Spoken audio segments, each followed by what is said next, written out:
There is some fine pussy. If you ever want to get fucked, let me know.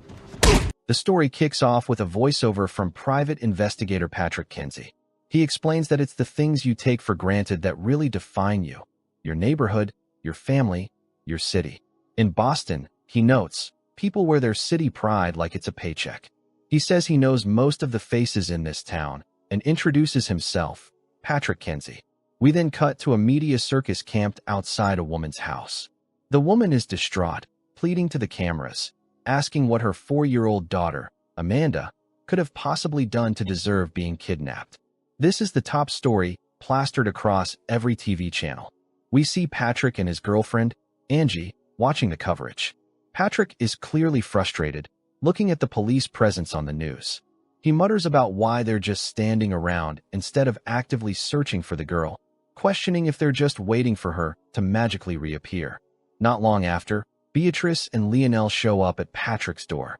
They introduce themselves as Amanda's aunt and uncle. "We saw your ad in the paper," Lionel says. "Your PIs. Will you help us find our niece?" Angie is hesitant, suggesting they need a more established investigator. Seeing their confusion, Patrick explains that they aren't exactly high-profile detectives. They handle small-time cases, kids who get lost playing, kids who run away from home.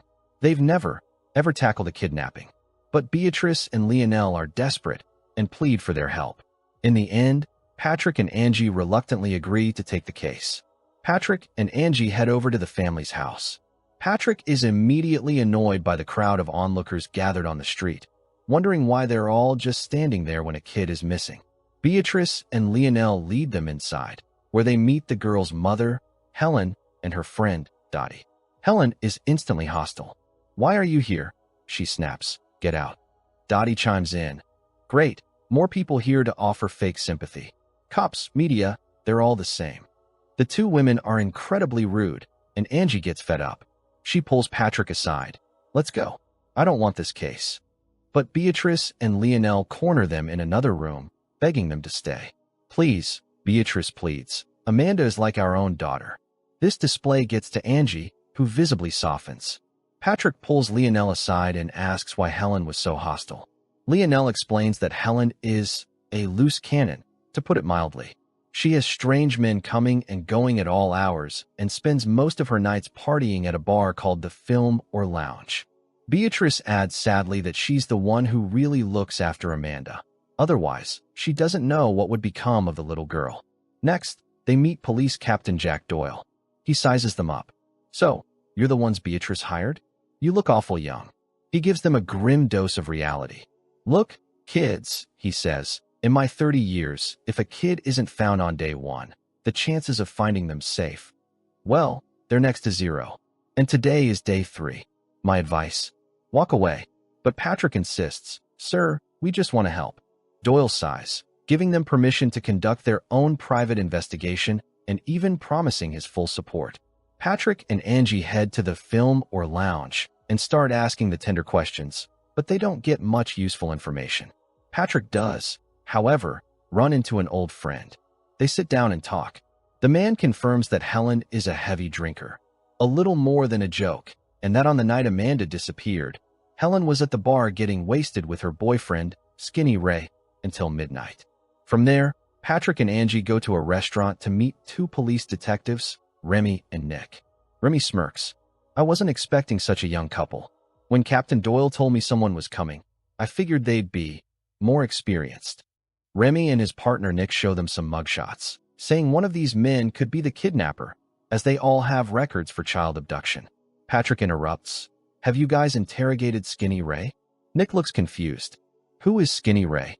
Patrick clarifies. He's Helen's boyfriend. He was with her at the Film or Lounge the night of the kidnapping. This is news to Nick and Remy, who are suddenly angry. "So Helen lied to us," Remy growls. "We trusted her." He slams his hand on the table. "I'll make her tell the truth." Nick scoffs. "Like you made her tell the truth the first time?" Patrick and Angie next meet a local drug dealer named Bubba. Patrick asks him, "Do you know Skinny Ray and Helen? Ever sell to them?" Bubba scoffs. "Helen? Those two are trash. I'm a respectable kid. I don't get involved with people like that. I stick to small-time dealing. which is why I'm sitting here today. Otherwise, you'd be visiting me in jail. But Bubba does end up giving them one crucial piece of information. Helen works for a major drug dealer named Jean-Baptiste. The detectives and Patrick go back to Helen's house to interrogate her again. Do you know Jean-Baptiste? Helen is cagey. Yeah, I've heard the name. Remy leans in. We know you work for him. Helen finally admits. Okay. Yeah, sometimes I deliver drugs for him.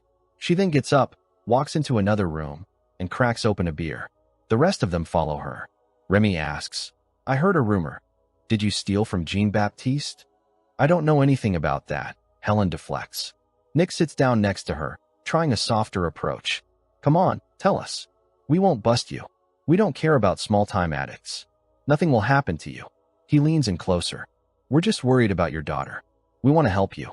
But in Nick's mind, he's thinking something else entirely. This woman lied to us from the start. She belongs in a cell, and we're going to let her rot in there. Finally, Helen cracks. She tells them that she and Ray were supposed to deliver drugs to a spot in Nashua. They delivered the 4 kilograms of product as ordered. When they got back to their hotel with the payment, the police suddenly showed up. Amanda was with them, so they pretended to be a normal family, and the cops left them alone. That's when Ray got an idea, Helen says. He said we should tell Jean-Baptiste the cops seized the money, and we should just keep it for ourselves. And so we did. Where is the money now? And where is Ray? Remy demands. He's at a place in Chelsea, Helen says. They all head to Chelsea. On the way, Angie loses her temper, screaming at Helen for her carelessness. You don't even care about your daughter, do you? Helen just smiles back shamelessly. When they get to Ray's house, they find him dead. Remy inspects the scene. Looks like someone tortured him badly before they killed him. Must be Jean's crew, trying to find out where the money is. But Patrick corrects him. The problem is, Ray didn't even know where the money was. Remy and Nick are confused. Patrick explains, Helen just admitted on the ride over. She hid the money, not Ray. The detectives are furious. Helen had lied to them yet again. Patrick goes back out to the car and demands Helen tell him where the money is. She finally tells him. They go to the spot she describes, dig, and find a bag stuffed with cash. They all agree on a new plan. Jean-Baptiste needs his money back. They'll return it. By this point, everyone is working under the assumption that Helen stole Jean's money, so Jean kidnapped Amanda as payback.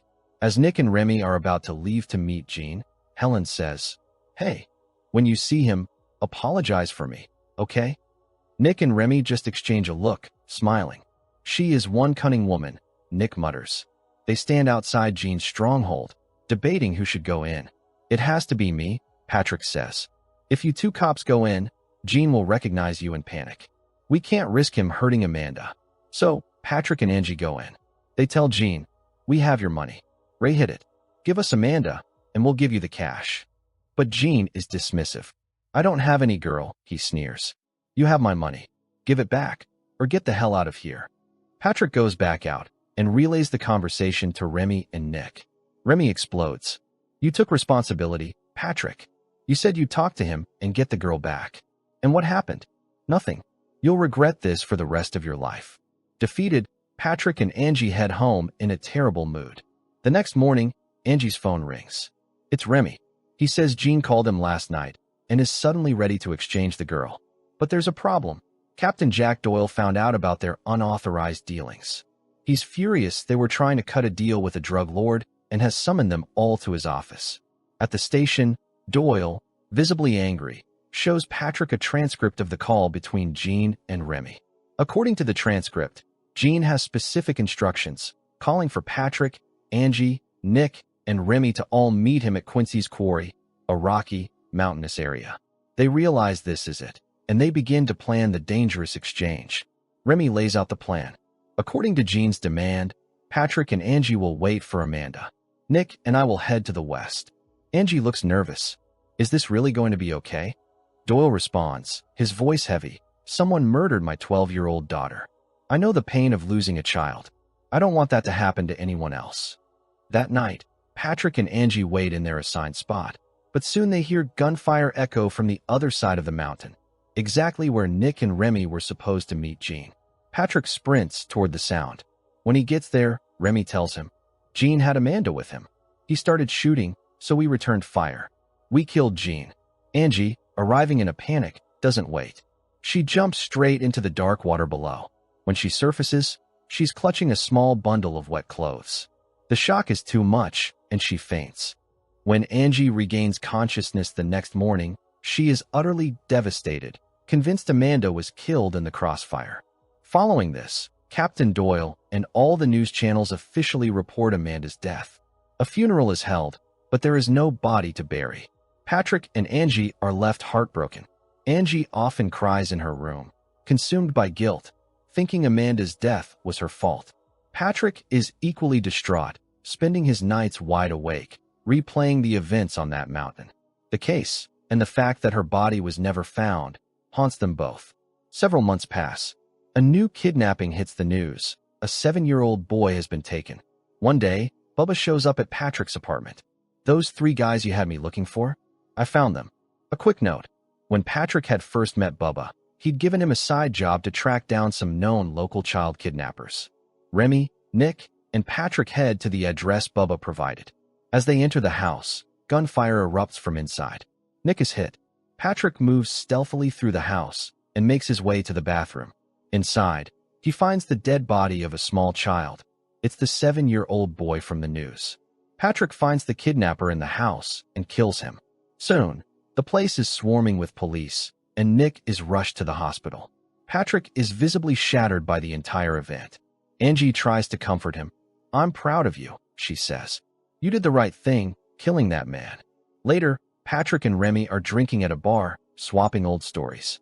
During the conversation, Remy casually mentions that he's known Skinny Ray for 15 years.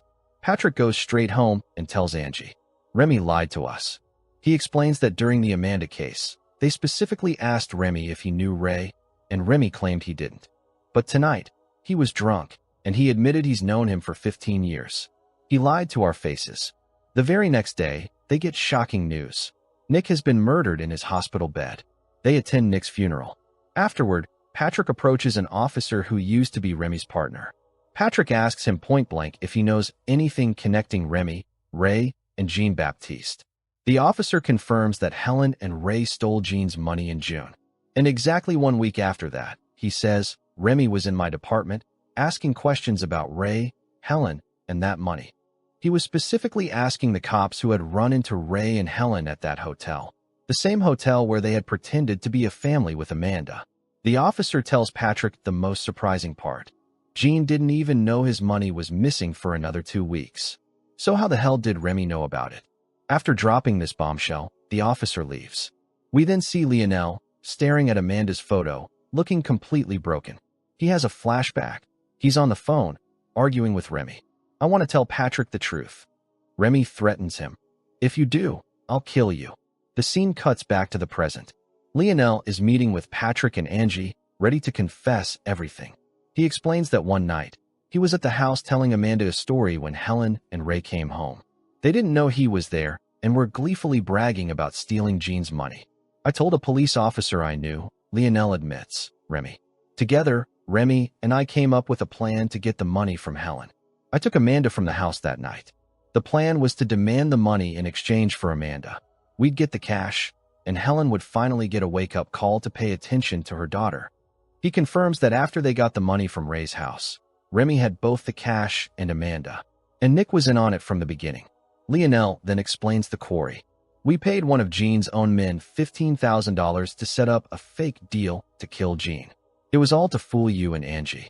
Jean's man brought him there, but Jean sensed it was a trap and started shooting wildly. Amanda was terrified. Lionel cries. She just started running. I don't know what happened. I think she fell into the water. No one found the body, but Angie found the clothes." Lionel breaks down, sobbing. "No one loved Amanda more than I did.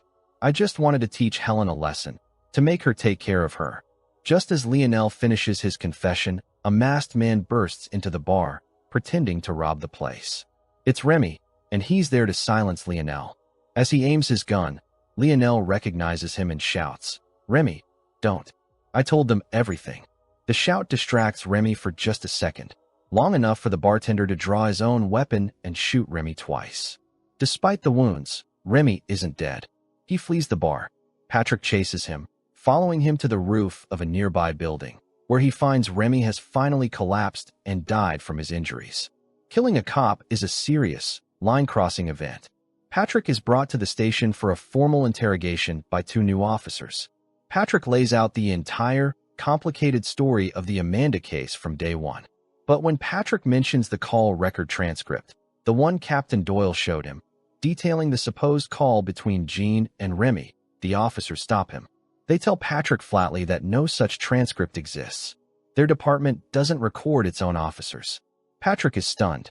He realizes that when Doyle showed him the fake transcript, Remy didn't react because he, Doyle, and Nick were all in on it together. Patrick goes directly to Captain Doyle's house.